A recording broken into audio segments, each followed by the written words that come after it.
And welcome to my YouTube channel. इस video में आप लोग पढ़ेंगे जानेंगे अमेरिका का संविधान के बारे में। इससे पहले के जो वीडियोस है जिसमें मैंने आपको CC5 एंड CC7 कराया है पॉलिटिकल साइंस का, उसका वीडियो का लिंक आपको मिल जाएगा प्लेलिस्ट का डिस्क्रिप्शन में या फिर कमेंट बॉक्स पे, आप चाहे तो जाकर देख सकते हैं। ब्रिटेन का संविधान का मैंने 8 चैप्टर में आप लोग को क्लियरली इन डिटेल बता दिया ब्रिटेन का संविधान क्या है।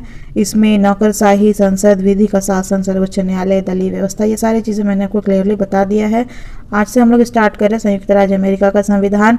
इसको पढ़ने समझने के लिए जिस तरह हमने 8 चैप्टर ब्रिटेन के संविधान पढ़ने के लिए समझने के लिए पढ़ा था, उसी तरह संयुक्त राज्य अमेरिका का यदि आपको अच्छे से संविधान जानना है, क्या है, कैसा है, इसके महत्व क्या है, इसकी विशेषता क्या है, इसकी आलोचनाएं क्या है, तो ये सातों चैप्टर आपको पढ़ना पड़ेगा। ठीक है। अमेरिकी संविधान की पृष्ठभूमि, महत्व और विशेषताएं। फिर सेकंड चैप्टर है शक्तियों का पृथक्करण एवं नियंत्रण तथा संतुलन, और अमेरिका की संघीय व्यवस्था कैसी है, फेडरल सिस्टम ऑफ अमेरिका। फिर संघीय कार्यपालिका, राष्ट्रपति एवं कैबिनेट, कांग्रेस, संगठन और कार्य। ठीक है। और संघीय न्यायपालिका और न्यायिक पुनर्विलोकन, और एट द एंड आप लोग पढ़ेंगे दलीय व्यवस्था, जैसा कि मैंने आपको ब्रिटेन के संविधान में पढ़ाया था दलीय व्यवस्था के बारे में। ठीक है। उसी तरह संयुक्त राज्य अमेरिका यानी यूएसए में दलीय व्यवस्था की क्या भूमिका है, ये भी आप लोग जानेंगे, पढ़ेंगे। तो चलिए स्टार्ट करते हैं फर्स्ट चैप्टर से, अमेरिकी संविधान की पृष्ठभूमि, महत्व और विशेषताएं। Background, importance and salient features of the American constitution. यह यानी अमेरिकी संविधान एक महान भावना है, एक उत्कृष्ट एवं उदात्त घोषणा है तथा वास्तव में शासन की नैतिकता की विजय है। यह राज्य का समुचित कार्यक्षेत्र राज्य को समर्पित करता है, किंतु जनता के मूलभूत नैतिक अधिकारों को सुरक्षित रखकर ईश्वर के विषय ईश्वर के पास ही रहने देता है। ये कथन है जेम्स बैक के। यदि आप लोग अमेरिकी संविधान से रिलेटेड कोई क्वेश्चन आता है तो ये कथन यदि आप लिख देते हैं तो आपको फुल मार्क्स मिलने का चांस बढ़ जाता है। ठीक है। लॉन्ग आंसर में जरूर इस्तेमाल करिएगा ऐसे स्टेटमेंट्स का। अमेरिका का क्षेत्रफल 98,26,629 वर्ग किलोमीटर, और वर्ष 2000 ईस्वी में हुई जनगणना के अनुसार अमेरिका की जनसंख्या 28,13,86,000 बतलाई गई तथा अनुमान है कि 2005 ईस्वी के प्रारंभ में यह जनसंख्या 28,24,00,000 हो गई है। प्राकृतिक साधनों से परिपूर्ण इस विशाल क्षेत्र और जनसंख्या ने अमेरिका को एक महाशक्ति का रूप प्रदान करने में बहुत अधिक योग दिया है। बुनियादी तौर पर अमेरिका बेशक गोरे लोगों का देश है, 76% जनसंख्या श्वेत लोगों की ही है, लेकिन यहाँ 2,60,00,000 लोग काले वर्ण के व्यक्ति भी है। यह जो संख्या है 2,60,00,000, यह संख्या नाइजीरिया और इथियोपिया को छोड़कर किसी एक अफ्रीकी देश की जनसंख्या से अधिक है।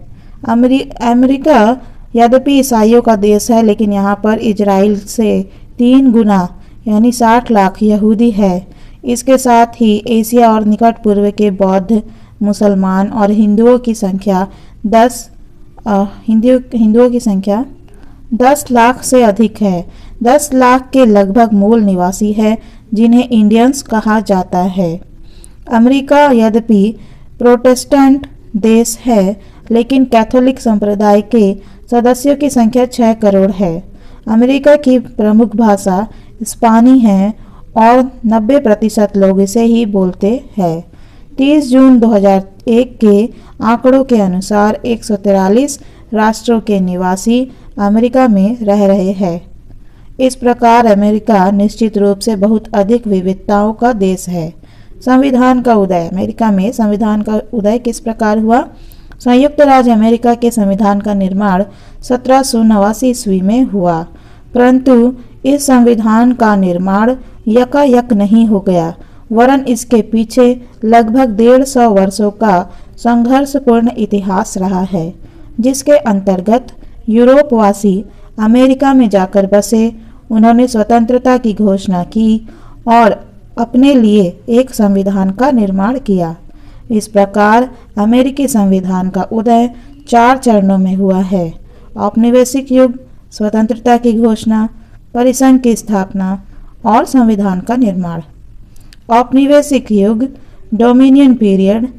संयुक्त राज्य अमेरिका आज विश्व का सर्वाधिक शक्तिशाली, समुन्नत और समृद्ध लोकतंत्र है, परंतु इतिहास की दृष्टि से यह संसार के नवीनतम देशों में से एक है।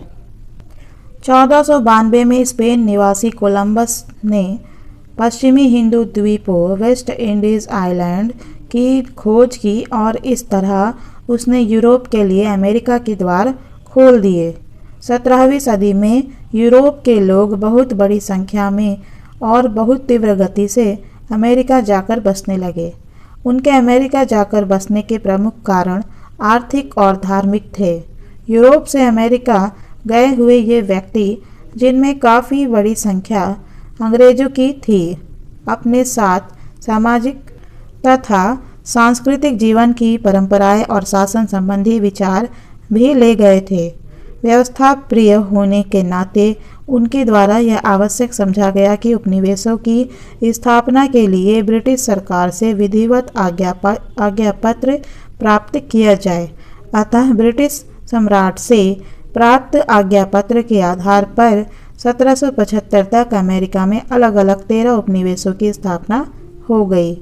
इन उपनिवेशों की शासन व्यवस्था में परस्पर कुछ अंतर होते हुए भी एक सामान्य बात थी कि आंतरिक प्रशासन संबंधी मामलों में पर्याप्त सीमा तक स्वतंत्रता प्राप्त होते हुए भी वैदेशिक तथा सेना संबंधी मामलों का संचालन ब्रिटिश सरकार द्वारा किया जाता था।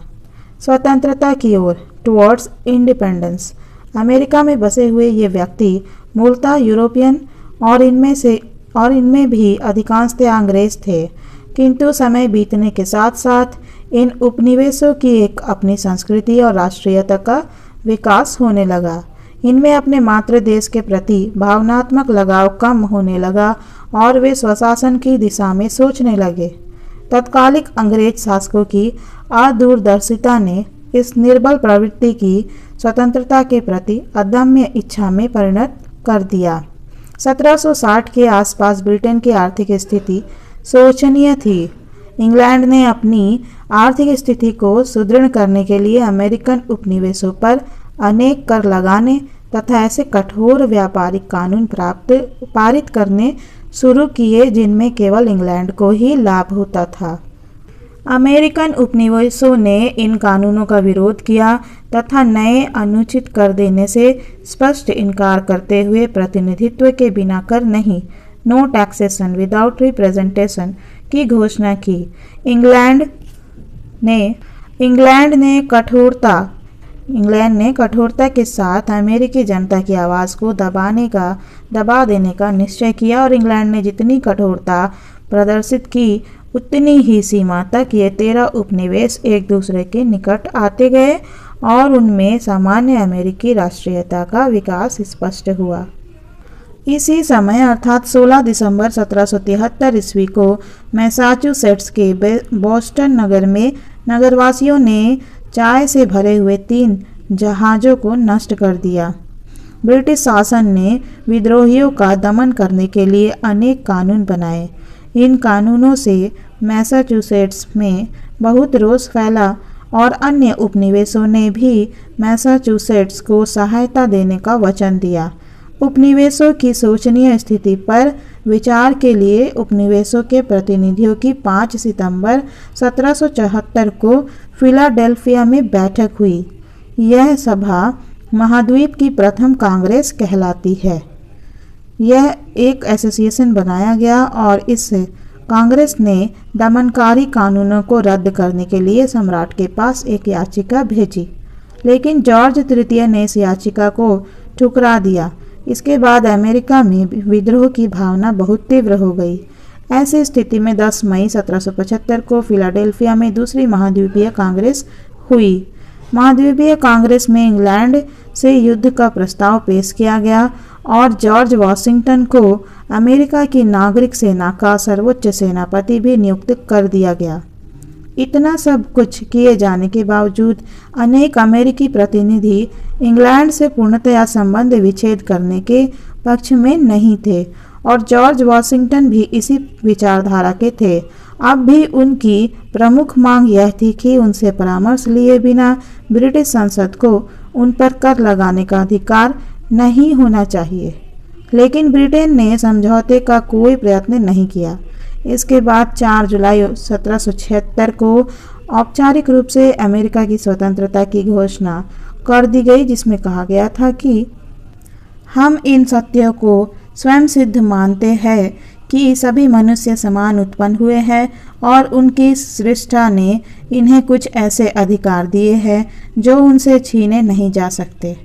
इनमें जीवन, स्वतंत्रता और सुख प्राप्ति के लिए प्रयत्न करने का अधिकार भी है।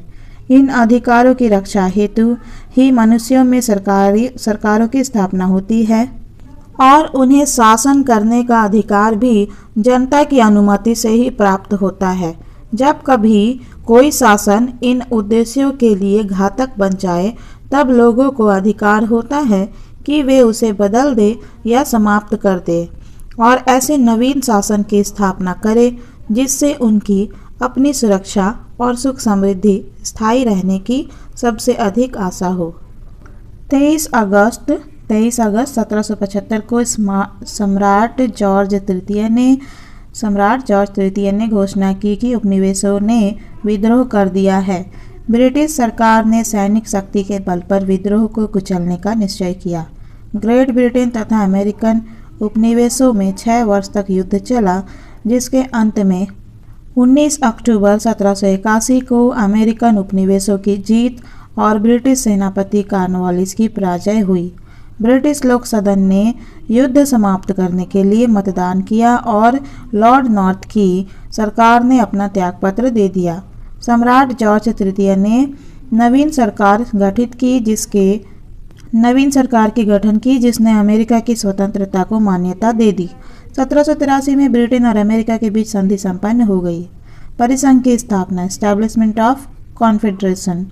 4 जुलाई 1776 को स्वतंत्रता की घोषणा करने के साथ ही अमेरिकी उपनिवेशों ने संगठित होने और एक इकाई के रूप में कार्य करने की आवश्यकता अनुभव की। महाद्वीपीय कांग्रेस के द्वारा पर्याप्त वाद विवाद के बाद 17 नवंबर 1777 को परिसंघ की स्थापना का प्रस्ताव पास किया गया और इस प्रस्ताव के आधार पर मार्च 1781 में परिसंघ की स्थापना हो गई। परिसंघ प्रारंभ से ही बहुत अधिक निर्बल था और परिसंघ के स्थान पर नवीन संविधान के निर्माण की आवश्यकता अनुभव की जा रही थी। अमेरिका में जो वर्तमान समय में संविधान है, वर्तमान संविधान का निर्माण कैसे हुआ? Enactment of the present constitution. परिसंघ के आधार पर इंग्लैंड के विरुद्ध युद्ध जीत लिया गया, किंतु प्रारंभ से ही परिसंघ की व्यवस्था और उसके विधान भी त्रुटियां नितांत स्पष्ट हो गई थी। अतः विधान पर दोबारा विचार करने के लिए 25 मई 1787 को फिलाडेल्फिया में एक सभा प्रारंभ हुई। इस सभा में 13 राज्यों के प्रतिनिधियों ने भाग लिया। सभा में भाग लेने वाले कुछ अधिक प्रसिद्ध व्यक्ति थे: James Madison, Benjamin Franklin, Alexander Hamilton, George Mason, James Wilson, Robert Morris और जॉन डिकिंसन आदि। जॉर्ज वॉशिंगटन ने इस सभा की अध्यक्षता की। नवीन संविधान के निर्माण में अनेक कठिनाइयां उत्पन्न होना नितांत स्वाभाविक था। प्रारंभ में ही सभा में 2 वर्ग बन गए: प्रथम संघवाद के समर्थक और द्वितीय संघवाद के विरोधी। अंत में संघवाद पक्ष की विजय हुई और परिसंघ के स्थान पर नवीन संघ राज्य की स्थापना के प्रारूप तैयार किए जाने लगे। सम्मेलन के सम्मुख अब भी अनेक समस्याएं थी। सम्मेलन ने राष्ट्रीय व्यवस्थापिका के गठन की पद्धति पर बड़े और छोटे राज्यों के प्रतिनिधियों का आपसी विरोध भी सामने आया।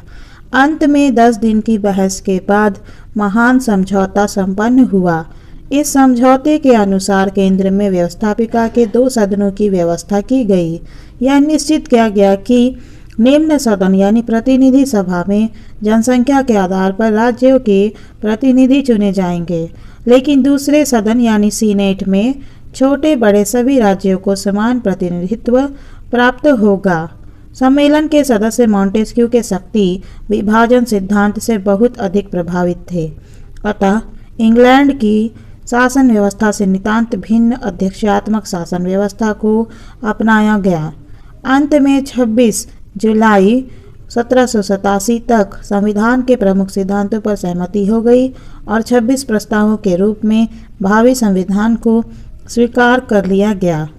सम्मेलन में स्वीकृत प्रस्तावों को विधान का रूप देने के लिए 8 सितंबर 1787 को मिस्टर मॉरिस की अध्यक्षता में एक समिति बैठाई गई, जिसने 15 सितंबर तक संविधान का प्रारूप तैयार कर दिया और 17 सितंबर 1787 को इस पर हस्ताक्षर हो गए।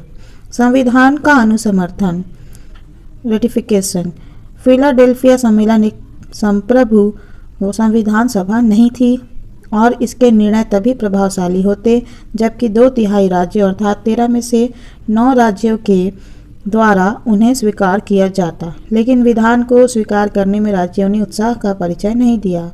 प्रथम संघवाद के समर्थक फेडरलिस्ट्स अर्थात केंद्र को अधिक शक्तिशाली बनाने के समर्थक और संघवाद के विरोधी एंटी फेडरलिस्ट्स अर्थात केंद्र को अधिक शक्तिशाली बनाने के विरोधी। संघवाद के विरोधियों द्वारा इस आधार पर भी विधान का विरोध किया गया कि संविधान में अधिकार पत्र की व्यवस्था नहीं है।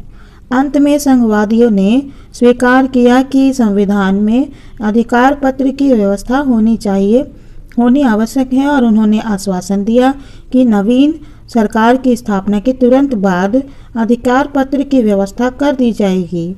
संघवाद के विरोधियों द्वारा केंद्र सरकार के संबंध में संघवादियों के दृष्टिकोण को स्वीकार कर लिया गया।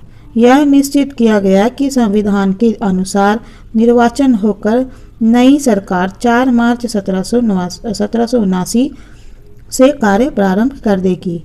इस प्रकार विश्व के प्रथम निर्मित और लिखित संविधान का उदय हुआ।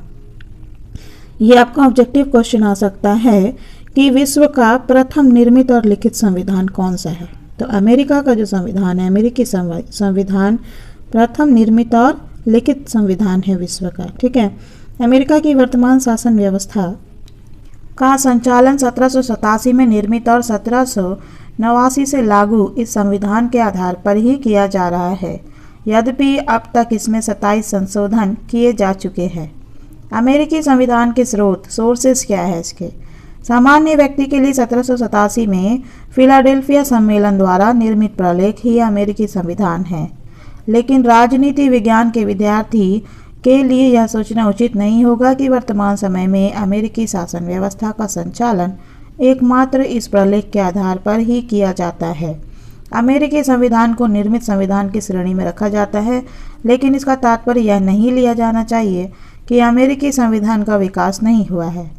18वीं सदी का कृषि प्रधान देश आज औद्योगिक दृष्टि से विश्व का अत्यंत विकसित राष्ट्र है और अमेरिकी संघ में आज 13 के स्थान पर 50 इकाइयाँ हो गई है। नवीन परिस्थितियों के अनुसार संविधान में परिवर्तन होना आवश्यक था और यह परिवर्तन हुआ भी है।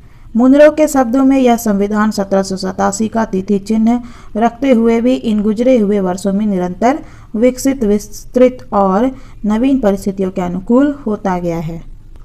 अमेरिकी संविधान के स्रोतों का अध्ययन इस प्रकार किया जा सकता है। फिलाडेल्फिया सम्मेलन द्वारा निर्मित संविधान। अमेरिका का संविधान आज बहुत अधिक विकास हो गया है, लेकिन संविधान का मूल ढांचा अब भी वही है जिसे 1787 में फिलाडेल्फिया सम्मेलन द्वारा तैयार किया गया था। यह ढांचा संविधान का वह अस्थिपंजर है जिस पर संवैधानिक संशोधन, व्यवस्थापन, न्यायिक निर्णयों और परंपराओं ने आवश्यक चर्बी चढ़ाने का कार्य किया है। संवैधानिक संशोधन। अमेरिकी संविधान में हुए संवैधानिक संशोधन ने भी संविधान के विकास में योग दिया है। अमेरिकी संविधान में अब तक 27 संवैधानिक संशोधन हो चुके हैं, जिनमें से कुछ अधिक प्रमुख संशोधनों का उल्लेख किया जा सकता है। प्रथम 10 संशोधनों द्वारा नागरिकों के अधिकार पत्र को सम्मिलित किया गया है। संशोधन 13, 14 और 15 गृह युद्ध जनित संशोधन हैं। 17वें संशोधन द्वारा सीनेट के लिए प्रत्यक्ष निर्वाचन की पद्धति को अपनाया गया है।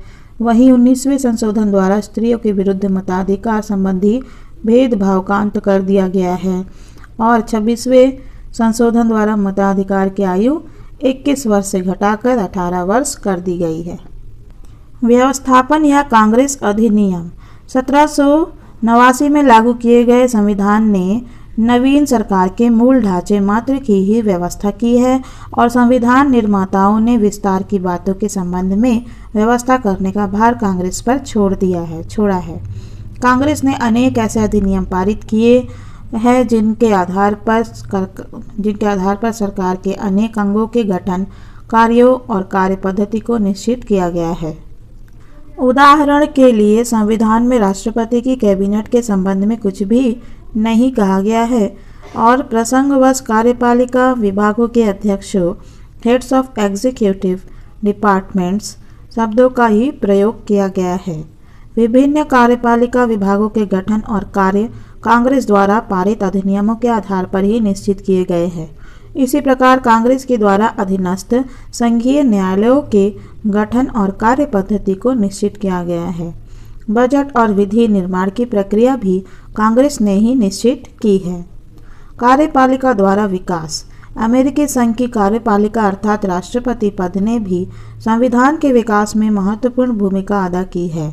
जैक्सन, लिंकन, थियोडोर रूजवेल्ट और फ्रैंकलिन डी रूजवेल्ट की संविधान पर उतनी ही स्पष्ट छाप देखी जा सकती है जितनी कि संविधान निर्माताओं में से किसी की हो। इन राष्ट्रपतियों ने अपनी कार्यपालिका शक्तियों का प्रभावपूर्ण ढंग से प्रयोग करके व्यवस्थापिका और प्रशासन दोनों पर ही अपना नेतृत्व स्थापित किया है। संविधान में कहीं पर भी मंत्रिमंडल का उल्लेख नहीं है, किंतु प्रथम राष्ट्रपति वाशिंगटन ने मंत्रिमंडल की रचना और वे परामर्श लेने गए तभी से मंत्रिमंडल शासन का एक आवश्यक अंग हो गया है। संविधान ने युद्ध की घोषणा करने की शक्ति राष्ट्रपति को नहीं दी है, लेकिन वुडरो विल्सन और फ्रैंकलिन डी रूजवेल्ट जैसे राष्ट्रपतियों ने कांग्रेस से अधिकार प्राप्त किए बिना ही सेनाओं को युद्ध में लड़ने या युद्ध की तैयारी दिखाने के लिए भेज दिया। इन राष्ट्रपतियों का दृष्टिकोण था कि संविधान वैसा ही है जैसा वे कहते हैं और करते हैं और उनका विचार मान्य हुआ। न्यायिक व्याख्याओं ने अमेरिकी संविधान के विकास में सर्वाधिक महत्वपूर्ण भूमिका अदा की है। कांग्रेस या राज्य को व्यवस्थापिका द्वारा पारित कानून या प्रशासनिक सत्ता के किसी कार्य को जब सर्वोच्च न्यायालय या अन्य किसी संघीय न्यायालय में इस आधार पर चुनौती दी जाती है कि यह संविधान के प्रतिकूल है, तो न्यायालय निर्णय देने के पूर्व संविधान से संबंधित प्रावधान की व्याख्या करता है और अपनी प्रत्येक नवीन व्याख्या से परोक्ष रूप में संविधान को संशोधित कर दिया जाता है। सर्वोच्च न्यायालय ने संविधान को महत्वपूर्ण दिशाएं प्रदान करने का कार्य किया है। निहित शक्तियों का सिद्धांत डॉक्ट्रिन ऑफ इम्प्लाइड पावर्स, जिसने कि संघीय कांग्रेस को इतना शक्तिशाली बनाया, सर्वोच्च न्यायालय की ही देन है। सर्वोच्च न्यायालय ने ही अपने लगभग 100 निर्णयों में वाणिज्य से संबंधित धारा की व्याख्या की और सर्वोच्च न्यायालय द्वारा की गई व्याख्याओं के परिणाम स्वरूप रेल, तार, टेलीफोन, हवाई और जलीय यातायात और एक से अधिक राज्यों में काम करने वाले सामान्य औद्योगिक प्रतिष्ठान भी कांग्रेस के विधायी क्षेत्राधिकार में आ गए हैं। सर्वोच्च न्यायालय ने अपनी व्याख्या के आधार पर ही संविदा की पवित्रता के सिद्धांत sanctity of the contract theory का प्रतिपादन किया। न्यायिक निर्णय का संविधान में इतना अधिक महत्व है कि 20वीं सदी के प्रारंभ में ही मुख्य न्यायाधीश ह्यूज ने कोलंबिया विश्वविद्यालय में भाषण देते हुए कहा था कि हम संविधान के अंतर्गत हैं, परंतु संविधान वैसा ही है जैसा न्यायाधीश कहते हैं।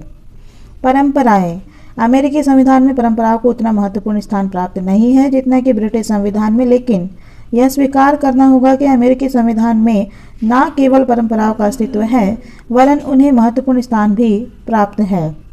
प्रथावार परंपराओं ने कुछ बातों के संबंध में अमेरिका के संविधान को एक ऐसा रूप प्रदान किया है जो संविधान के लिखित प्रावधानों के नितांत विपरीत है। इसका सबसे प्रमुख उदाहरण राष्ट्रपति के निर्वाचन मंडल से संबंधित उपबंध है, जिन्होंने संविधान निर्माताओं की इच्छा के विपरीत राष्ट्रपति के चुनाव को व्यवहार में एक प्रत्यक्ष निर्वाचन का रूप दे दिया है। परंपराओं के कारण ही राष्ट्रपति को न केवल प्रमुख कार्यपालिका वरन अपने राजनीतिक दल का सामान्य राजनीतिक नेता भी समझा जाता है। राष्ट्रपति के कैबिनेट में पूर्णतया परंपराओं का ही परिणाम है। राष्ट्रपति की जो कैबिनेट है वह भी पूर्णतया परंपराओं का ही परिणाम है और परंपराओं ने ही यह निर्धारित किया है कि राष्ट्रपति और उपराष्ट्रपति न केवल अलग अलग राज्यों से वरन देश के अलग अलग क्षेत्रों से होंगे। इसी प्रकार संविधान के अनुसार प्रतिनिधि सभा के सदस्य के लिए उस राज्य का निवासी होना जरूरी है जिससे वह चुना गया है, लेकिन परंपराओं के अनुसार उसके लिए उस जिले का निवासी होना भी जरूरी है जहां से वह चुनाव लड़ता है। लेकिन परंपराओं के अनुसार उसके लिए उस जिले का निवासी होना भी जरूरी है जहां से वह चुनाव लड़ता है। सीनेट की शिष्टता परंपराओं का ही परिणाम है। इस प्रकार परंपराओं ने जिन राजनीतिक संस्थाओं या राजनीतिक स्थितियों को जन्म दिया है वे है राजनीतिक दल, मंत्रिमंडलात्मक व्यवस्था, राष्ट्रपति का चुनाव जो वस्तुतः प्रत्यक्ष हो गया है, सीनेटीय शिष्टाचार का व्यवहार। इस प्रकार 1787 ईस्वी में निर्मित प्रलेख में निरंतर वृद्धि और उसका निरंतर विकास होता रहा है। लॉर्ड ब्राइस ने स्वयं कहा है कि जैसे अमेरिका के राष्ट्रीय जीवन में परिवर्तन हुआ है वैसे ही अमेरिका का संविधान भी बदल गया है। जनता की उस भावना में भी परिवर्तन हो गया है जिससे कि वह संविधान को देखती थी और इसलिए संविधान की अंतर्निहित भावना भी बदल गई है। अब आप जानेंगे कि संयुक्त राज्य अमेरिका यानी यूएसए के संविधान की क्या विशेषताएं हैं। फ्रेंच राजनीति शास्त्री डी टॉकविले का कथन है कि संयुक्त राज्य अमेरिका का संविधान एक आदर्श प्रजातंत्रात्मक राज्य की स्थापना करता है। यह संविधान यानी अमेरिका का संविधान सरल और संक्षिप्त है तथा इसमें आवश्यक स्पष्टता और निश्चितता भी है। वहीं ग्लैडस्टोन ने एक बार कहा था कि अमेरिकी संविधान मानव जाति की आवश्यकता तथा मस्तिष्क से उत्पन्न किसी निश्चित समय की सर्वाधिक आश्चर्यपूर्ण कृति है। संयुक्त राज्य अमेरिका के संविधान की प्रमुख विशेषताओं का अध्ययन हम इस प्रकार कर सकते हैं। संयुक्त राज्य अमेरिका का संविधान जो है निर्मित और लिखित संविधान है। संयुक्त राज्य अमेरिका के संविधान का निर्माण 1787 ईस्वी में हुआ और यह विश्व का प्रथम लिखित संविधान है। ब्रिटिश संविधान की भांति इसका क्रमिक विकास नहीं हुआ वरन संविधान के मूल ढांचे का फिलाडेल्फिया सम्मेलन द्वारा निर्माण किया गया है। यह एक निश्चित समय की कृति है। यद्यपि न्यायिक व्याख्याओं, प्रशासनिक कार्यों और परंपराओं के आधार पर संविधान का निरंतर विकास होता रहा है, किंतु संविधान के अधिकांश धाराएं और उनका मूल ढांचा लिपिबद्ध है। अमेरिका ने लिखित संविधान की उपयोगिता स्पष्ट कर विश्व के अन्य राज्यों को इसे अपनाने की ओर प्रेरित किया है। ब्राइस के अनुसार अमेरिका का संविधान विश्व के लिखित संविधानों में सर्वोच्च है। सर्वाधिक संक्षिप्त संविधान अमेरिका का संविधान जो है वो सबसे अधिक संक्षिप्त संविधान है। अमेरिका का संविधान विश्व के लिखित संविधानों में सर्वाधिक संक्षिप्त प्रलेख है। मुनरो के अनुसार संयुक्त राज्य अमेरिका के संविधान में केवल 4000 शब्द हैं जो 10 या 12 पृष्ठों में यानी 10-12 पेज में मुद्रित है और जिन्हें आधे घंटे में पढ़ा जा सकता है। अमेरिकी संविधान में केवल 7 अनुच्छेद हैं, जबकि ऑस्ट्रेलिया के संविधान में 128 अनुच्छेद, कनाडा के संविधान में 147 अनुच्छेद, दक्षिणी अफ्रीका के संविधान में 153 अनुच्छेद तथा भारतीय संविधान में 395 अनुच्छेद तथा 12 अनुसूचियां हैं। संविधान निर्माता इस बात से परिचित थे कि भविष्य की समस्त व्यवस्था के संबंध में ठीक प्रकार से नहीं सोच सकते, इसलिए उन्होंने सभी बातों के संबंध में स्वयं व्यवस्था करने के बजाय संविधान का केवल मूल ढांचा तैयार किया और उसमें रेखाएं भरने का कार्य आने वाले समय पर छोड़ दिया। क्लॉडियस जॉनसन लिखते हैं कि संविधान का ढांचा बनाने वालों ने हमें अच्छा श्री गणेश कराया, परंतु आवश्यकता उन्होंने शेष बातों को भविष्य पर छोड़ दिया। संविधान की इस अत्यधिक संक्षिप्तता के कारण अनेक आवश्यक बातों का संविधान में उल्लेख होने से रह गया है। उदाहरणार्थ बैंकों की व्यवस्था, विधि और बजट निर्माण, कृषि, श्रम, उद्योगों के संचालन और शिक्षा आदि विषयों के संबंध में कुछ भी नहीं कहा गया है। संविधान में यह भी नहीं बताया गया है कि कांग्रेस के दोनों सदनों के अध्यक्षों की शक्तियां क्या होंगी या दोनों सदनों में विवाद उत्पन्न होने पर उसका निर्णय कैसे किया जाएगा। संविधान की संक्षिप्तता का उसके आगामी विकास पर भी महत्वपूर्ण प्रभाव पड़ा है। इसका एक प्रभाव विभिन्न प्रकार के संवैधानिक विवादों का उदय और परिणाम स्वरूप न्यायपालिका के महत्व में वृद्धि हुआ है। संविधान की संक्षिप्तता कुछ अन्य परिणाम है।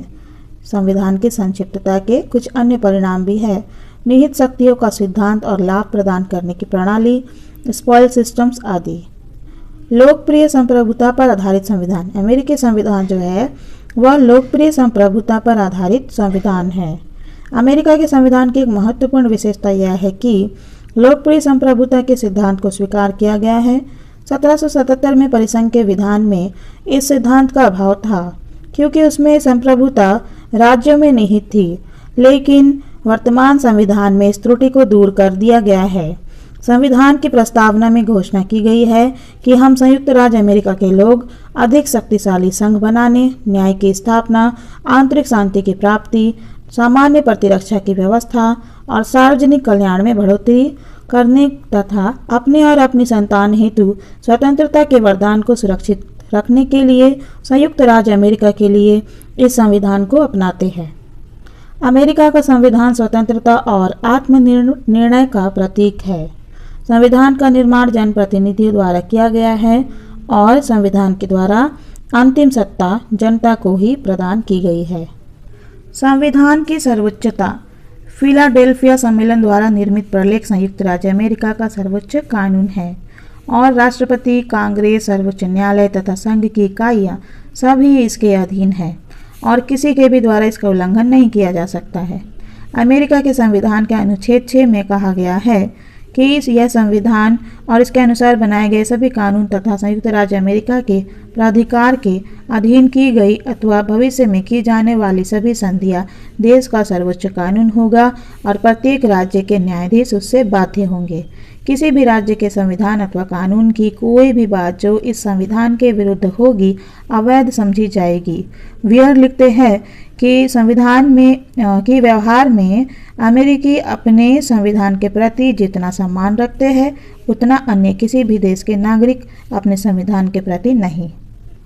अमेरिकी संविधान की एक विशेषता यह है कि यह कठोर संविधान है, रिजिड कॉन्स्टिट्यूशन।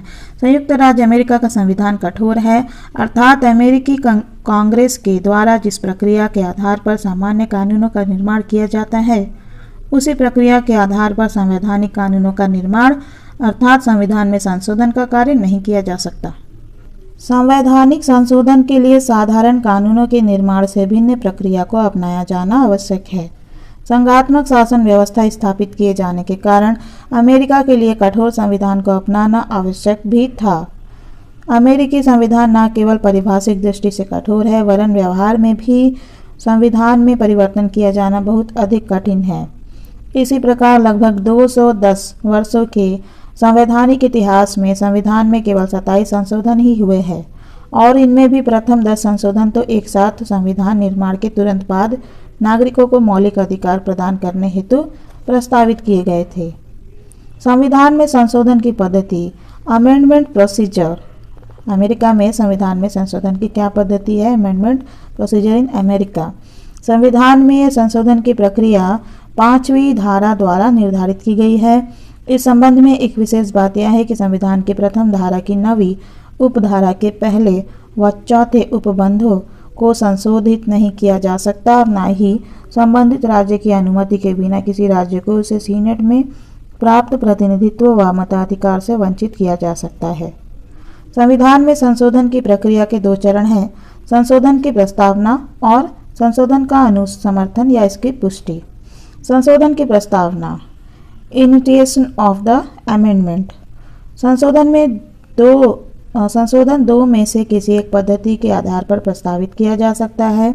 प्रथम है कांग्रेस के दोनों सदन अपने 2/3 बहुमत से संशोधन का प्रस्तावित कर सकते हैं।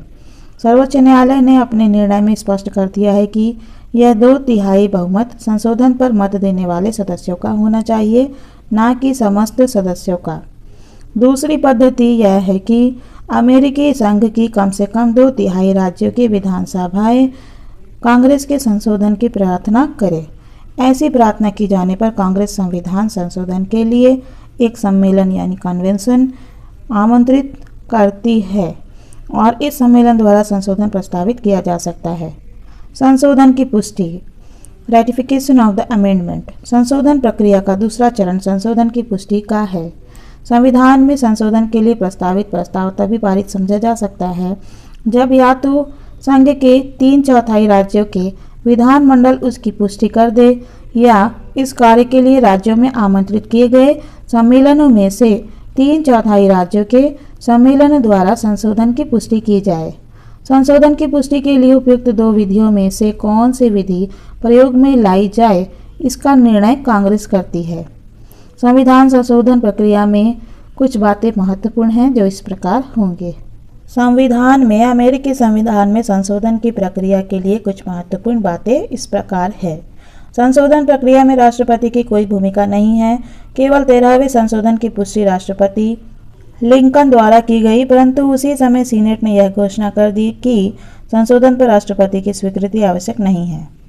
संविधान में संशोधन के प्रस्ताव पर अपनी पुष्टि प्रदान करने के बाद कोई राज्य अपनी स्वीकृति वापस नहीं ले सकता, परंतु कोई भी राज्य किसी प्रस्ताव को अस्वीकार करके बाद में अपनी स्वीकृति दे सकता है। कांग्रेस के द्वारा संविधान के संशोधन के प्रस्ताव की पुष्टि के लिए कोई अवधि निर्धारित की जा सकती है। उदाहरणार्थ 18वें और 21वें संशोधन के लिए 7 वर्ष अवधि रखी थी, लेकिन यदि कांग्रेस संशोधन की पुष्टि के लिए अवधि निश्चित न करे तो संबंधित प्रस्ताव पुष्टि के लिए अनिश्चित काल तक राज्य के पास पड़ा रह सकता है।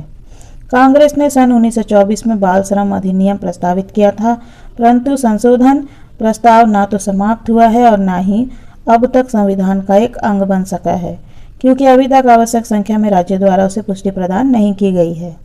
व्यवहार में 21वें संशोधन के अतिरिक्त सभी संशोधन कांग्रेस के बहुमत से प्रस्तावित किए गए हैं और 3/4 राज्यों के विधानमंडलों द्वारा उनकी पुष्टि की गई है।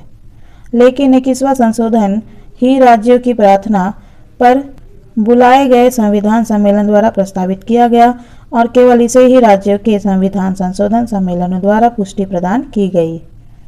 संशोधन की इस प्रक्रिया से यह नितांत स्पष्ट है कि संघ की इकाइयों को उचित महत्व प्रदान कर इसे अधिक से अधिक संघीय बनाने का प्रयत्न किया गया है।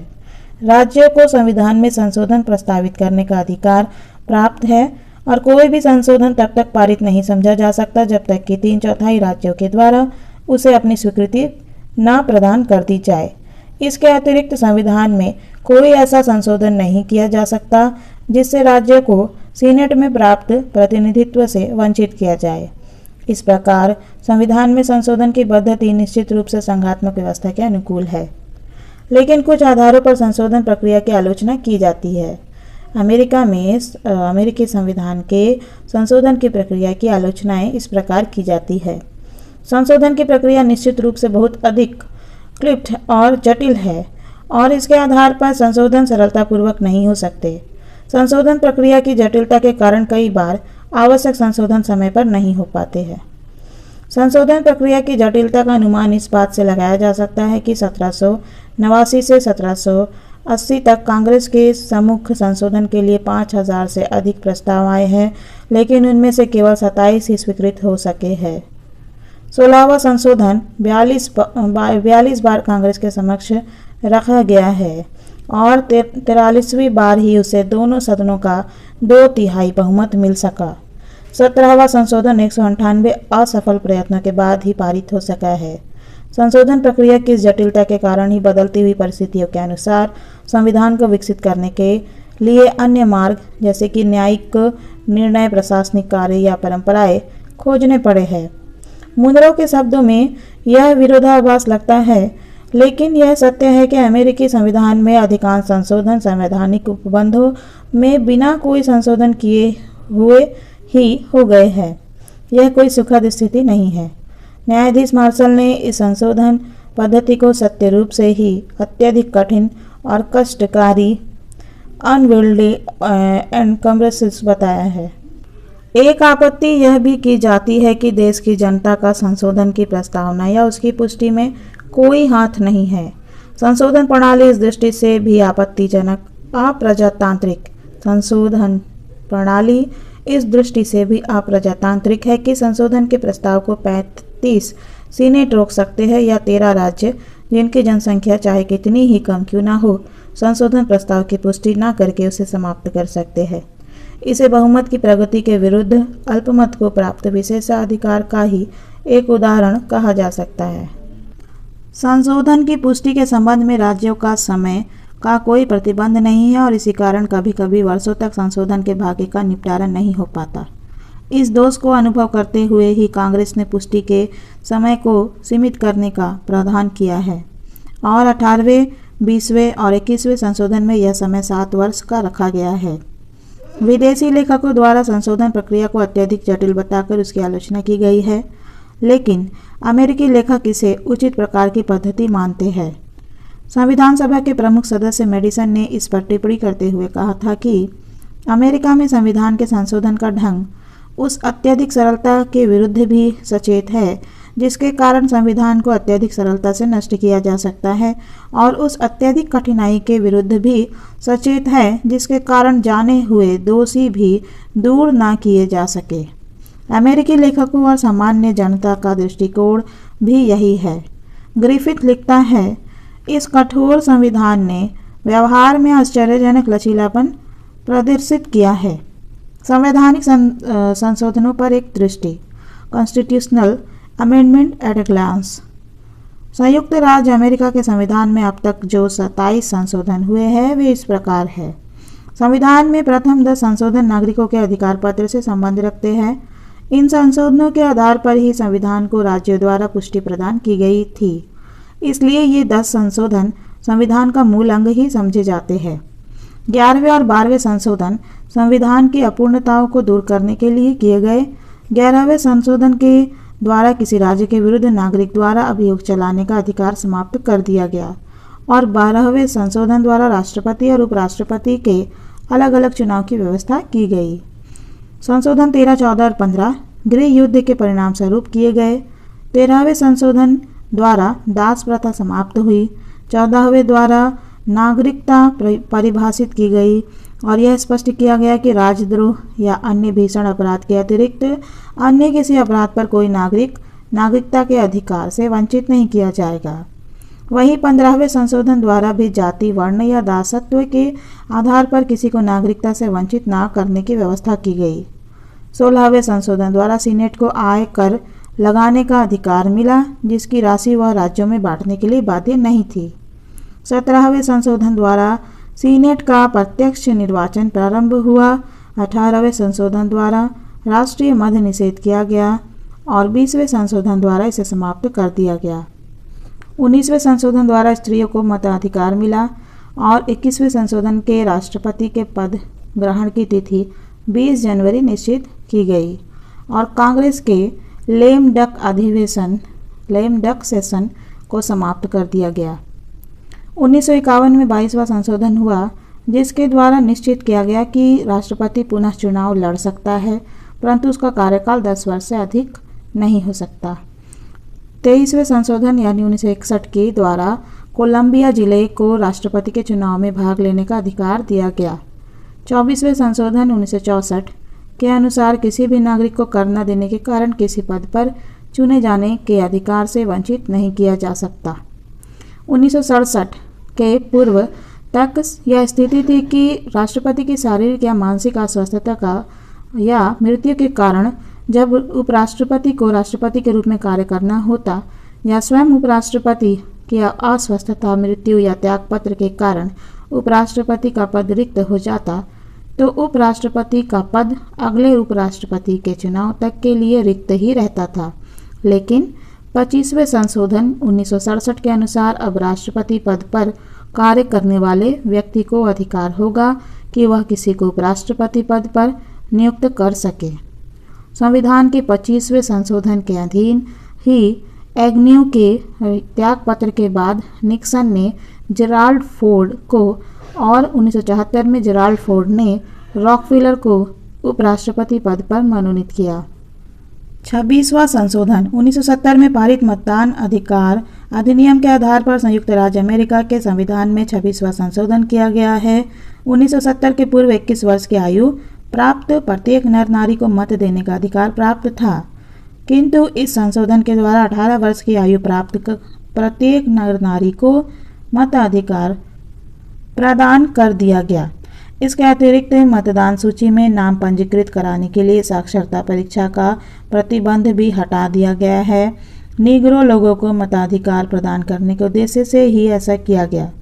7 मई 1992 को पारित 27वें संवैधानिक संशोधन के अनुसार ऐसी कोई भी विधि का क्रियान्वयन प्रभावशाली नहीं होगा जो कि सीनेट एवं प्रतिनिधि सभा यानी कांग्रेस के सदस्यों के पारिश्रमिक में परिवर्तन करती हो, जब तक कि प्रतिनिधियों का नया चुनाव इस समयावधि के बीच में संपन्न नहीं हो जाता। गणतंत्र की स्थापना, एस्टैब्लिशमेंट ऑफ रिपब्लिक। संयुक्त राज्य अमेरिका के संविधान द्वारा अमेरिका में गणतंत्र की स्थापना की गई है, जिसका तात्पर्य यह है कि अमेरिकी लोकतंत्र का अध्यक्ष ब्रिटेन के प्रधान सम्राट की भांति उत्तराधिकार के आधार पर अपना पद ग्रहण नहीं करता है, वरन वह निर्वाचित है। संयुक्त राज्य अमेरिका के संघ का अध्यक्ष राष्ट्रपति है, जो जनता द्वारा निर्वाचित निर्वाचक मंडल के सदस्यों द्वारा चुना जाता है। न केवल संघ वरन निकायों में भी गणतंत्र की स्थापना की गई है। संविधान की धारा 4 के 4थे अनुबंध में कहा गया है कि संयुक्त राज्य की संघीय सरकार इस संघ के प्रत्येक राज्य में गणतंत्रीय सरकार की स्थापना की गारंटी देगी। संघात्मक शासन की स्थापना, establishment of the federal government. 1987 में फिलाडेल्फिया सम्मेलन द्वारा निर्मित संविधान के द्वारा संयुक्त राज्य अमेरिका में एक संघ राज्य की स्थापना की गई। 1787 के विधान द्वारा एक परिसंघ कॉन्फेडरेशन की स्थापना की गई थी, किंतु शीघ्र ही परिसंघ की निर्बलता स्पष्ट हो गई और नवीन संविधान के द्वारा एकता और सुदृढ़ता प्राप्त करने के लिए परिसंघ के स्थान पर संघ को अपनाया गया। 1789 में इस अमेरिकी संघ की 13 इकाइयाँ या राज्य थे, किंतु नवीन राज्यों ने संघ में प्रवेश किया और आज अमेरिकी संघ में 50 इकाइयाँ या राज्य है। संविधान के द्वारा विश्व के प्रथम और पूर्ण संघ राज्य की स्थापना की गई है और संघ राज्य के सभी प्रमुख लक्षण इसमें विद्यमान हैं। प्रथम, संघ राज्य के संविधान द्वारा संघीय सरकार तथा राज्य सरकारों में शक्ति का विभाजन किया जाना चाहिए। यह शक्ति विभाजन संविधान द्वारा ही किया गया है और इसका उल्लेख अनुच्छेद 1 के उपागम 8, 9 और 10 में है। द्वितीय, संविधान की सर्वोच्चता की धारणा को स्वीकार करते हुए अनुच्छेद 6 में संविधान को राज्य का सर्वोच्च कानून घोषित किया गया है। तृतीय, संघात्मक व्यवस्था के अनुकूल कठोर संविधान को अपनाया गया है। चतुर्थ, संघ की आवश्यकता के अनुकूल एक सर्वोच्च न्यायालय की स्थापना की गई है, जो संघीय सरकार तथा राज्य सरकारों के मध्य उत्पन्न होने वाले संवैधानिक विवादों का निर्णय करता है। संघ के अन्य लक्षणों जैसे कि दोहरी नागरिकता और संघीय व्यवस्थापिका के द्वितीय सदन में इकाइयों के समान प्रतिनिधित्व को भी अपनाया गया है। अमेरिकी संघ में राज्यों की शक्तियां मौलिक है और केंद्र की शक्तियां प्रदत्त है। केंद्र की शक्तियों का वर्णन संविधान में कर दिया गया है और केंद्र को केवल वे ही शक्तियां प्राप्त है। अवशेष शक्तियां संविधान ने राज्यों को प्रदत्त की है यानी प्रदान की है। संविधान निर्माता पृथक पृथक राज्यों की सत्ता के प्रति अधिक सचेत थे और उनके द्वारा राज्यों को अधिक शक्तियां प्रदान की गई है, लेकिन संविधान द्वारा किया गया यह शक्ति विभाजन बदलती हुई परिस्थितियों से बहुत अधिक प्रभावित हुआ है। न्यायिक व्याख्याओं, निहित शक्तियों के सिद्धांत, राष्ट्रीय संकट और परिस्थितियों के कारण आज केंद्र अधिक शक्तिशाली हो गया है और राज्य केंद्र की तुलना में निर्बल है। प्रतिनिध्यात्मक लोकतंत्र की स्थापना, establishment of the representative types of democracy. लोकतंत्रात्मक शासन के दो भेद होते हैं, पहला है प्रत्यक्ष लोकतंत्र और दूसरा है अप्रत्यक्ष या प्रतिनिध्यात्मक लोकतंत्र। अमेरिकी संविधान निर्माता इस तथ्य से परिचित थे कि संयुक्त राज्य अमेरिका जैसे विशाल राज्य में प्रत्यक्ष लोकतंत्र को अपनाना संभव नहीं हो सकता, इसलिए उनके द्वारा प्रतिनिध्यात्मक लोकतंत्र को ही अपनाया गया, जिसके अंतर्गत सामान्य जनता अपने प्रतिनिधियों के माध्यम से शासन कार्य में भाग लेती है। इस संबंध में विशेष बात यह है कि अमेरिकी संघ के कुछ राज्यों में लोक निर्णय यानी रेफरेंडम, आरंभक इनिशिएटिव और प्रत्यावाहन यानी रिकॉल जैसी प्रत्यक्ष लोकतंत्रात्मक पद्धतियों को अपनाया गया है। अमेरिका के 50 राज्यों में से 39 राज्यों के संविधानों में जनमत संग्रह या लोक निर्णय रेफरेंडम की व्यवस्था है। इनमें से 35 राज्यों में कुछ स्थानीय सरकारी इकाइयों को भी जनमत संग्रह कराने का अधिकार प्राप्त है। जिन 11 राज्यों में राज्य स्तर पर जनमत संग्रह कराने का प्रावधान नहीं है, वे कुछ स्थानीय इकाइयों में जनमत संग्रह करा सकते हैं। इस प्रकार अमेरिकी संघ के राज्यों में प्रत्यक्ष लोकतंत्रीय साधनों को अपनाया गया है, किंतु संघीय स्तर पर इन साधनों को अपनाने की कोई व्यवस्था नहीं है और इसलिए इस संबंध में अमेरिकी व्यवस्था की तुलना स्विट्जरलैंड की व्यवस्था से नहीं की जा सकती है। और यही कहना होगा कि संविधान ने अमेरिका में प्रतिनिध्यात्मक लोकतंत्र की स्थापना की है। न्यायिक सर्वोच्चता, सुप्रीमेसी ऑफ द जुडिशरी। सभी संघात्मक राज्यों के अंतर्गत एक सर्वोच्च न्यायालय की व्यवस्था की जाती है, जिसका कार्य संविधान की व्याख्या एवं रक्षा करना होता है। संयुक्त राज्य अमेरिका में संघात्मक व्यवस्था को अपनाने के कारण स्वाभाविक रूप से न्यायिक सर्वोच्चता के सिद्धांत को अपनाया गया है। इस प्रकार ब्रिटेन में जहां संसद की सर्वोच्चता है, वहां अमेरिका में न्यायिक सर्वोच्चता है। न्यायिक सर्वोच्चता का तात्पर्य यह है कि सर्वोच्च न्यायालय संविधान का उल्लंघन करने वाले कांग्रेस के कानूनों, राष्ट्रपति की आज्ञाओं अथवा राज्य सरकारों के कानूनों और कार्यों को अवैध घोषित कर सकता है। इसी को न्यायिक पुनर्विलोकन जुडिशियल रिव्यू का अधिकार भी कहते हैं। इसी शक्ति के माध्यम से सर्वोच्च न्यायालय केंद्रीय सरकार तथा राज्य सरकारों को अपने अपने क्षेत्रों तक सीमित रखता है। सन 1803 में मुख्य न्यायाधीश मार्शल ने मारवरी बनाम मेडिसन नामक विवाद में न्यायिक सर्वोच्चता के सिद्धांत का प्रतिपादन करते हुए स्पष्ट कहा था कि सब प्रकार के कानूनों की संवैधानिकता की जांच करने का एकमात्र अधिकार सर्वोच्च न्यायालय को प्राप्त है। अध्यक्षात्मक शासन की व्यवस्था। अमेरिका में अध्यक्षात्मक शासन की व्यवस्था कैसी है? प्रतिनिध्यात्मक लोकतंत्र के भी दो भेद होते हैं, संसदात्मक या मंत्रिमंडलात्मक शासन और दूसरा अध्यक्षात्मक शासन। अमेरिकी संविधान के निर्माता लॉक और मॉन्टेस्क्यू के दर्शन से प्रभावित थे और शक्ति विभाजन के सिद्धांत को नागरिक स्वतंत्रताओं की रक्षा का साधन मानते थे। इसलिए उनके द्वारा ब्रिटेन जैसी संसदात्मक व्यवस्था के स्थान पर अध्यक्षात्मक व्यवस्था को अपनाया गया। अध्यक्षात्मक व्यवस्था के अंतर्गत कार्यपालिका विभाग व्यवस्थापन विभाग से सर्वथा पृथक होता है। कार्यपालिका विभाग के प्रधान का कार्यकाल निश्चित होता है और वह अपनी नीति तथा कार्यों के लिए व्यवस्थापिका के प्रति उत्तरदायी नहीं होता। संयुक्त राज्य अमेरिका में कार्यपालिका के औपचारिक और वास्तविक प्रधान राष्ट्रपति को वैधानिक दृष्टि से देश के नागरिकों द्वारा अप्रत्यक्ष रूप से निर्वाचित किया जाता है, परंतु व्यवहार में इस पद्धति ने प्रत्यक्ष निर्वाचन का रूप ग्रहण कर लिया है। निर्वाचित होने के बाद राष्ट्रपति किन्हीं भी व्यक्तियों को मंत्री पद पर नियुक्त कर सकता है और इस प्रकार मंत्रिपरिषद का निर्माण होता है। ये मंत्री व्यक्तिगत रूप से राष्ट्रपति के प्रति उत्तरदायी होते हैं और मंत्रिपरिषद का अस्तित्व तथा कार्य संपूर्णतया राष्ट्रपति पर ही निर्भर करते हैं। राष्ट्रपति कांग्रेस के नियंत्रण से पृथक रहकर शासन शक्ति का संचालन करता है। राष्ट्रपति या मंत्रिपरिषद के सदस्य व्यवस्थापिका की कार्यवाहियों में भाग नहीं लेते हैं और संसदीय शासन के समान कार्यपालिका व्यवस्थापिका को विघटित भी नहीं कर सकती है। ब्राज़ील और दक्षिण अमेरिका के कुछ राज्यों में इसी प्रकार की शासन व्यवस्था है। सीमित शासन का सिद्धांत।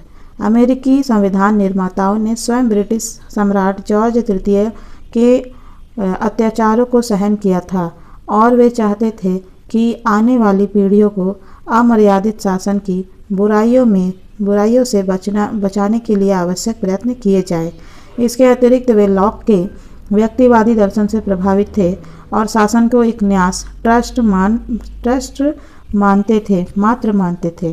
जेम्स बेक के मतानुसार संविधान निर्माता सरकार की शक्ति से अत्यंत सशंक थे। उनका विश्वास था कि शक्ति जितनी अधिक असीमित होगी, उसके दुरुपयोग का उतना ही अधिक खतरा होगा। अतः उनके द्वारा अनेक उपाय किए गए हैं, यथा संविधान की सर्वोच्चता, अधिकार पत्र की व्यवस्था, शक्ति पृथक्करण, न्यायपालिका की स्वतंत्र सत्ता आदि। मौलिक अधिकारों की व्यवस्था शासन को सीमित रखने और नागरिक स्वतंत्रताओं की रक्षा के उपाय के रूप में अमेरिकी संविधान में मौलिक अधिकारों को अपनाया गया है।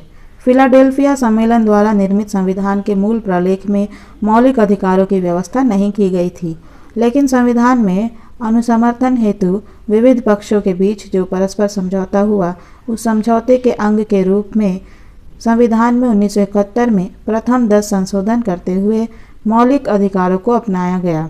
संविधान का 13वां, 14वां और 15वां संशोधन भी नागरिक अधिकारों से ही संबंधित है। नागरिक अधिकारों का लेखबद्ध रूप में उल्लेख शासन कला को अमेरिकी संविधान की एक मुख्य देन है, जिसका अनुकरण आयरलैंड, जापान, भारत और अन्य अनेक देशों द्वारा किया गया। संविधान द्वारा नागरिकों को प्रदत्त ये अधिकार इस प्रकार है। संविधान के पहले संशोधन द्वारा धर्म की स्वतंत्रता, भाषण और प्रेस की स्वतंत्रता तथा आवेदन पत्र देने का अधिकार प्रदान किया गया है। दूसरे संशोधन द्वारा नागरिकों को शस्त्र रखने और धारण करने का अधिकार प्रदान किया गया है। तीसरे संशोधन में कहा गया है कि शांति काल में कोई भी सैनिक किसी मकान में उसके स्वामी की अनुमति के बिना नहीं रखा जा सकता है और युद्ध काल में राज्य यह कार्य विधि द्वारा निर्धारित प्रक्रिया के आधार पर ही कर सकता है। वहीं चौथे संशोधन द्वारा व्यक्तियों को स्वयं की, अपने घर और सामान की अनुचित तलाशी और जब्ती के लिए स्वतंत्रता प्रदान की गई है। चौथे संशोधन द्वारा व्यक्तियों को स्वयं की, अपने घर और सामान की अनुचित तलाशी और जब्ती से स्वतंत्रता प्रदान की गई है, यानी अनुचित तरीके से कोई भी तलाशी या जब्ती नहीं कर सकता। 5वें संशोधन से 8वें संशोधन तक व्यक्ति स्वतंत्र, निष्पक्ष न्याय और संपत्ति के अधिकार की व्यवस्था की गई है। 5वें संशोधन में कहा गया है कि उचित कानूनी प्रक्रिया का अनुसरण किए बिना किसी के जीवन अथवा संपत्ति का अपहरण नहीं किया जा सकता है। बिना मुआवजा दिए राज्य किसी की संपत्ति को हस्तगत नहीं कर सकता। एक अपराध के लिए व्यक्ति को एक ही बार दंडित किया जा सकता है और व्यक्ति को स्वयं के विरुद्ध गवाही देने के लिए बाध्य नहीं किया जा सकता है। 6ठे संशोधन में कहा गया है कि सभी फौजदारी अभियोगों में अभियुक्त को तुरंत और सार्वजनिक न्यायिक कार्यवाही का अधिकार प्राप्त होगा। उन्हें निष्पक्ष ज्यूरी की मांग करने तथा वकील की सहायता प्राप्त करने का भी अधिकार होगा। 7वें संशोधन के अनुसार $20 से अधिक मूल्य के दीवानी विवादों में व्यक्तियों को ज्यूरी की मांग करने का अधिकार प्राप्त है। 8वें संशोधन में कहा गया है कि व्यक्तियों को अत्यधिक जमानत, अत्यधिक जुर्माने या अत्यंत कठोर दंड से सुरक्षा प्राप्त होगी। भारतीय नागरिकों को केवल वे ही अधिकार प्राप्त है जिनका उल्लेख संविधान में किया गया है, किंतु अमेरिकी नागरिकों के संबंध में स्थिति भिन्न है। इस संबंध में संविधान के 9वें संशोधन में कहा गया है कि संविधान में कुछ अधिकारों के उल्लेख का आशय नहीं लिया जाएगा कि नागरिकों को वर्तमान समय में प्राप्त अन्य अधिकारों से वंचित कर दिया गया है।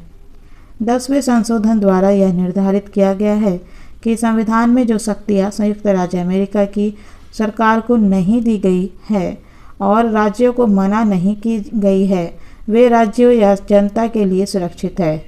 13वें संशोधन द्वारा दासता का निषेध किया गया है। 14वें संशोधन द्वारा सभी व्यक्तियों को कानून का समान संरक्षण प्रदान किया गया है और 15वें संशोधन में कहा गया है कि राज्यों द्वारा जाति व रंग भेद के आधार पर अथवा प्राचीन दासत्व के कारण व्यक्ति को नागरिक अधिकारों से वंचित नहीं किया जा सकता और न इस आधार पर किसी व्यक्ति को मताधिकार से ही वंचित किया जा सकता है। उपयुक्त वर्णन से यह नितांत स्पष्ट है कि अमेरिकी संविधान में किए गए संशोधनों द्वारा नागरिकों को वे सभी अधिकार प्रदान कर दिए गए हैं जिनकी आशा एक सभ्य और श्रेष्ठ राष्ट्र से की जा सकती है, लेकिन संविधान द्वारा प्रदान किए गए ये अधिकार असीमित नहीं है और उनके दुरुपयोग को रोकने के लिए उन पर प्रतिबंध लगाए जा सकते हैं। दोहरी नागरिकता। संयुक्त राज्य अमेरिका के संविधान में संघात्मक व्यवस्था को अपनाने के साथ साथ दोहरी नागरिकता को अपनाया गया है। वहाँ प्रत्येक नागरिक दोहरी नागरिकता प्राप्त करता है। प्रथम संयुक्त राज्य अमेरिका की नागरिकता और द्वितीय उस राज्य की नागरिकता जिसमें वह निवास करता है। उदाहरण के लिए न्यूयॉर्क में रहने वाला नागरिक न्यूयॉर्क का नागरिक है और संयुक्त राज्य अमेरिका का भी। व्यक्तिवादी दर्शन पर आधारित संविधान। जिस प्रकार पूर्व सोवियत संघ का संविधान और राज्य साम्यवादी दर्शन पर आधारित था, उसी प्रकार संयुक्त राज्य अमेरिका के संविधान को व्यक्तिवादी दर्शन पर आधारित सबसे प्रमुख संविधान और राज्य कहा जा सकता है। फिलाडेल्फिया सम्मेलन के सदस्य लॉक के व्यक्तिवादी दर्शन से अत्यधिक प्रभावित थे और संपत्ति के अधिकार को जीवन तथा स्वतंत्रता के समान ही पवित्र और अनुल्लंघनीय मानते थे। व्यक्तिवादी विचारधारा के प्रभाव के कारण अमेरिकी संविधान में स्वतंत्र आर्थिक नीति को अपनाया गया और संविधान में यह घोषणा की गई कि कानून की उचित प्रक्रिया के बिना किसी भी व्यक्ति को उसकी संपत्ति से वंचित नहीं किया जा सकता और यदि सार्वजनिक हित के लिए भी संपत्ति को हस्तगत किया जाए तो उचित मुआवजा दिया जाएगा। संविधान का निर्माण हो चुकने के बाद भी व्यक्तिवादी दर्शन का प्रभाव देखा जा सकता है, क्योंकि संविधान के 14वें संशोधन के द्वारा आर्थिक व्यक्तिवाद की नींव सुदृढ़ की गई। अमेरिकी विधान के इसी लक्षण के कारण ब्रोगन और चार्ल्स वियर्ड में बाधा उपस्थित करने वाला संविधान बताया गया है। अमेरिकी विधान के इसी लक्षण के कारण ब्रोगन और चार्ल्स वियर्ड जैसे लेखकों के द्वारा इसे अमीरों की आवश्यकताओं की परिपूर्ति करने वाला और दरिद्रों की आवश्यकता पूर्ति में बाधा उपस्थित करने वाला संविधान बताया गया है। लेकिन वास्तव में यह बात अधिक से अधिक आंशिक रूप में ही सत्य है। अमेरिकी नागरिकों का व्यक्तिगत संपत्ति का अधिकार पूर्णतया अमर्यादित नहीं है और सार्वजनिक हित में इसे सीमित किया जा सकता है। फ्रैंकलिन रूजवेल्ट जैसे राष्ट्रपतियों के द्वारा तो नवनिर्माण आर्थिक नीति के आधार पर अमेरिकी शासन को प्रगतिशील रूप प्रदान करने का सफल प्रयत्न किया गया। संविधान में कुछ महत्वपूर्ण बातों का उल्लेख नहीं है। अमेरिका का जो संविधान है, अमेरिकी संविधान, उसमें कुछ महत्वपूर्ण बातों का उल्लेख नहीं है। भारतीय संविधान निर्माताओं द्वारा जहां अपने संविधान को अधिक व्यापक बनाने का प्रयत्न किया गया है, वहां अमेरिकी संविधान के निर्माताओं द्वारा अनेक आवश्यक और महत्वपूर्ण बातों का भी संविधान में उल्लेख नहीं किया गया है। उदाहरण के लिए संविधान में बैंक, निगम, शिक्षा, लोक सेवा, बजट, कृषि, श्रम, उद्योग, राजनीतिक दल आदि के संबंध में कुछ भी नहीं कहा गया है। संविधान में प्रतिनिधि सभा के अध्यक्ष की शक्तियों का उल्लेख नहीं किया गया है और न ही संघीय सरकार तथा इकाइयों की सरकारों के बीच शक्ति का विभाजन उतना स्पष्ट है जितना कि अपेक्षित होता है। मुनरो का मत है कि संयुक्त राज्य अमेरिका की विशिष्टता इसमें दर्ज बातों के कारण ही नहीं, वरन इसलिए भी है कि इसमें कई महत्वपूर्ण बातें छोड़ दी गई है। संविधान निर्माताओं द्वारा ऐसा भूलवश नहीं किया गया है, वरन उनका विचार था कि भविष्य में उत्पन्न होने वाली सामाजिक और आर्थिक समस्याओं का सामना करने के लिए संविधान को स्वतंत्र छोड़ दिया जाना चाहिए, जिससे समय की मांग को पूरा करने के लिए उसमें आवश्यकता अनुसार परिवर्तन किया जा सके। शक्ति विभाजन और नियंत्रण तथा संतुलन के सिद्धांत पर आधारित, based on the theory of separation of powers and checks and balances. अमेरिकी संविधान की अंतिम लेकिन सबसे अधिक विशेषता यह है कि यह संविधान शक्ति विभाजन और नियंत्रण तथा संतुलन के सिद्धांत पर आधारित है। अमेरिकी संविधान के निर्माता अमेरिका में एक सीमित शासन की स्थापना करना चाहते थे और इस बात के लिए प्रयत्नशील थे कि शासन अत्यधिक शक्तिशाली होकर नागरिक स्वतंत्रताओं को आघात न पहुंचा सके। इसके लिए उनके द्वारा न केवल संघीय शासन व्यवस्था को अपनाया गया और संविधान में प्रथम 10 संशोधन करते हुए मौलिक अधिकारों की व्यवस्था की गई, वरन अपने संविधान को शक्ति विभाजन पर आधारित किया गया। यह विचार कि शासन के 3 प्रमुख कार्य कानून निर्माण, प्रशासन और न्याय 3 अलग अलग सत्ताओं द्वारा किए जाने चाहिए, राजनीतिक दर्शन में अरस्तु के समय से चला आ रहा है, लेकिन इसे एक विधिवत धारणा का रूप प्रदान करने और लोकप्रिय बनाने का कार्य लॉक, मॉन्टेस्क्यू और ब्लैकस्टोन के द्वारा किया गया, जिसमें सर्वाधिक प्रमुख रूप में मॉन्टेस्क्यू का नाम ही इस धारणा के साथ जुड़ा हुआ है। संविधान निर्माता मॉन्टेस्क्यू के सिद्धांत से प्रभावित थे और इसे मानवीय स्वतंत्रता का रक्षक मानते थे। इसका प्रमाण यह है कि क्रांति काल में निर्मित सभी संविधानों में इसका विस्तार से उल्लेख किया गया है और इसे शक्ति विभाजन के सिद्धांत का उल्लेख किया गया है, लेकिन परिसंघ का विधान तो अन्य अनेक बातों में भी अपूर्ण था। 1787 में फिलाडेल्फिया सम्मेलन के द्वारा जब नवीन संविधान के निर्माण का कार्य प्रारंभ किया गया, तो संविधान निर्माताओं ने शक्ति विभाजन के सिद्धांत को संविधान का आधारभूत सिद्धांत बनाने का निश्चय किया। संविधान सभा का एक प्रमुख सदस्य मेडिसन बार बार कहा करता था कि हम निरंतर मॉन्टेस्क्यू की अदृश्य छाया से प्रेरणा ग्रहण करते रहे हैं। डॉक्टर फाइनर ने तो लिखा है कि अमेरिका का संविधान जानबूझकर एवं प्रयास करके शक्तियों के पृथक्करण पर एक विस्तृत निबंध बनाया गया था। यह संविधान इस सिद्धांत पर चलने वाला विश्व में सर्वाधिक प्रसिद्ध राज्य शासन है। अमेरिकी संविधान में शक्ति विभाजन के इस सिद्धांत के साथ साथ नियंत्रण और संतुलन के सिद्धांत को अपनाया गया है, जिससे शासन का कोई अंग असीमित शक्तियां प्राप्त कर शक्तियों का दुरुपयोग न कर सके।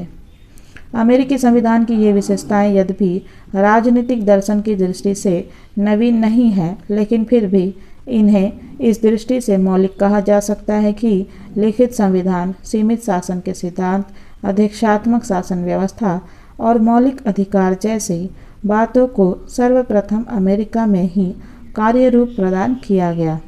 संवैधानिक दर्शन और राज्य संबंधी धारणा को अमेरिकी संविधान की यह महत्वपूर्ण देन है।